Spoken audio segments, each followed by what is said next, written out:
Hey, what's going on guys, Rony Boney here, and this is why Fireteam Osiris and Blue Team are not as good as Noble Team Spartans.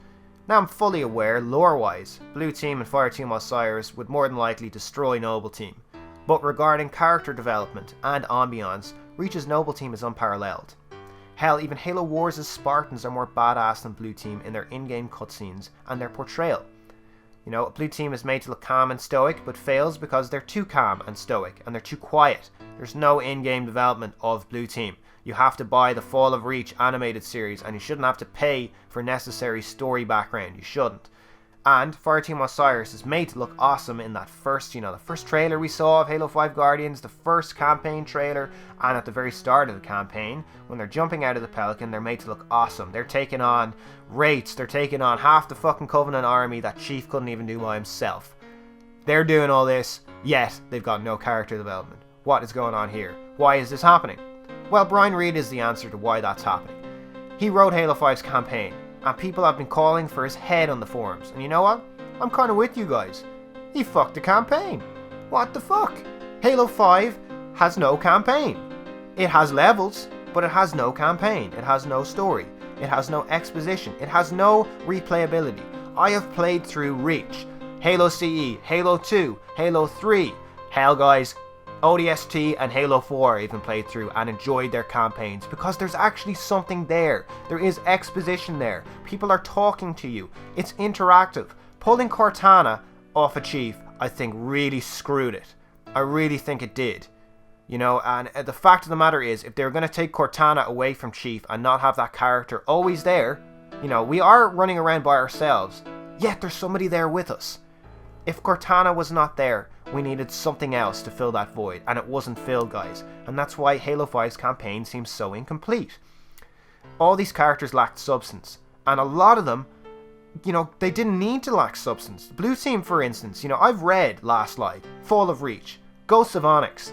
There's some nice background info into their characters, into who they are, into what their motivations are. However, none of that background was provided in the Halo 5 campaign. As for Fireteam Osiris, yes, we have the Nightfall. We know where Jameson Locke came from. We have ODST. We know where Buck came from. Who the fuck are Tanaka and Vale? Who are they? What are they doing here? I sound like Owen Wilson there. Who are you? What are you doing here? Wow. Where the fuck are they? Where do they come from? What are their motivations? Why are they on Fireteam Osiris? Why did they deserve to get onto Fireteam Osiris? Why? I don't know. I think Tanaka and Vale are just this PC feminist libtard generation's way of getting girl gamers to play the game. I do. And I'm gonna catch some flack for saying that, but there was no need to have them there when there were already pre-existing characters like Romeo. There was a lot of people theorizing that other members from Buck's team in ODST were going to be on Fireteam Osiris. Yet we got two characters that are virtually unknown. It doesn't make any sense, guys. I think it's just there to placate some fans. Really.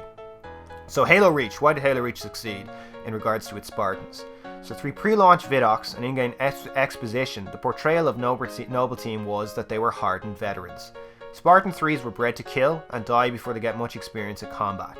We all know this. Spartan 3s are basically bred. Alpha and Beta Company were actually completely obliterated apart from Tom and Lucy, and then some of the members of Noble Team were pulled out of those companies before they went off to combat deployments. But all the Spartan 3s, they were in companies of 300, and they went off to die, just like the Spartans at Thermopylae.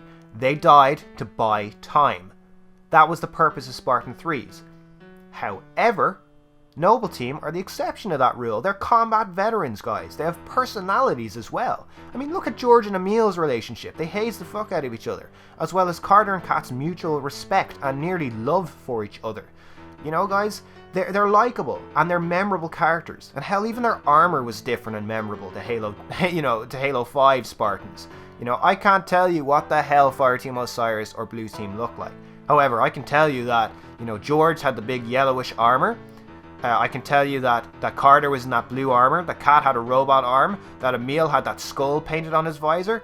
I can't tell you what June looked like because he was very forgettable. But, I mean, for the most part, what I just said there, Halo Reach had some very memorable Spartan characters, and that's what we want to see. This is why people want to see their armor return in the Memories of Reach update in Halo 5, because they actually mattered. You know, in Reach you felt like a team. In Halo 5, your AI teammates are simply bullet sponges to distract the enemy from you.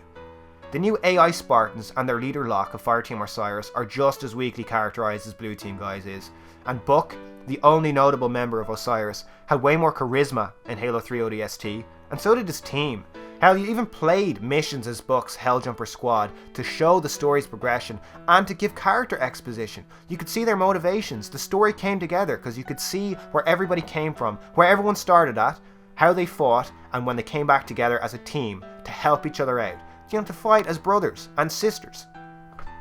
Halo 5 really dropped the ball on what could have been a nice way of bridging the gap between characters we want to know and love, as well as expanding and raising the stakes on who lives or who dies. Reach nailed this aspect. So story-wise, character-wise, and mission-wise, Halo Reach still remains the greatest success regarding Halo's campaigns, in my opinion. I've been there since 2002 playing CE, guys. I love Halo and I love the campaigns, but we always wanted to see Spartans like we saw them in Reach in Halo games. And it's never been better than that in regards to Spartan teams. They need to return to that formula if they want to really make Spartan teams seem badass. Majestic and Crimson in Halo 4 had even more replayability and even more personality than the Spartan. Listen to that, like the fucking Crimson and Majestic had more character development than Blue Team or Fireteam Osiris, who are main Spartan teams. You know, they're existing Spartan teams. What the fuck? Alright guys, whatever. What do you guys think? Like or dislike, leave your comment below letting me know what you think. If you're new, I'd invite you to subscribe if you want to. I'm a huge Halo fan with plenty more videos up my sleeve, and I think they're only going to get better. So thank you very much guys, I will see you in the next one. Bye bye.